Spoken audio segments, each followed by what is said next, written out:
In this video, I'm going to talk about voluntary deregistration of dormant companies and why this is important.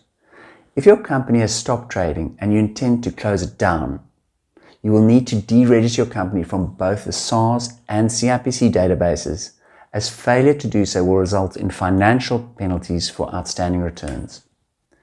Even if the company never conducted any business, annual returns still need to be paid to CIPC and nil returns submitted to SARS. Many clients are unaware of this administrative burden and are usually shocked to discover many years after their company ceased trading, or in some cases never traded, that there are penalties for outstanding returns with SARS for an old dormant company. CIPC and SARS work hand in glove to ensure compliance in an effort to clean up their respective databases from dormant companies.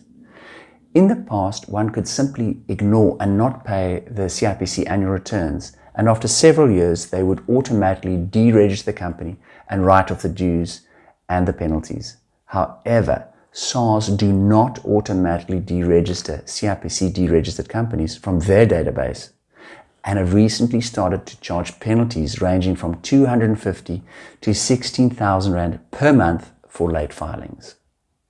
My advice is to proactively deregister your dormant company with both institutions to avoid future liabilities. To deregister from the SARS database, the company requires a deregistration certificate from CIPC. Likewise, a voluntary deregistration from CIPC requires a tax clearance certificate from SARS. To start the process, all outstanding company tax returns need to be filed on the SARS e-filing system, even if the company has not done any business. In this case, a nil return is submitted for each year of dormancy. Once this is complete, you can generate a tax clearance certificate. However, if there is no public officer appointed on the company, this will have to be done before you can file any returns with SARS. You will not be able to access the filing functionality without a public officer appointment. Getting your returns up to date is the trickiest part of this process. Once this process is complete, the outstanding CIPC returns and penalties will need to be settled. This is super frustrating as the company has stopped trading and yet it's still required to pay the annual returns to bring it up to date just to cancel it. Once this is complete, you will need to email your voluntary application to deregistrations at CIPC, requesting them to change the status of the company to voluntary deregistration. In addition, you will need to attach a tax clearance certificate, a certified copy of your ID, and a letter on the company letterhead, which includes the company registration and tax number, stating that the company is dormant and has no assets and no liabilities.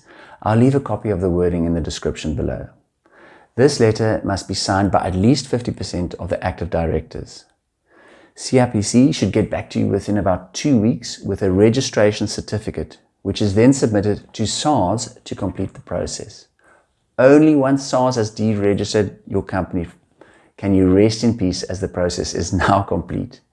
You can, however, register a new company anytime should you so wish. You do not have to wait for the old company to be deregistered.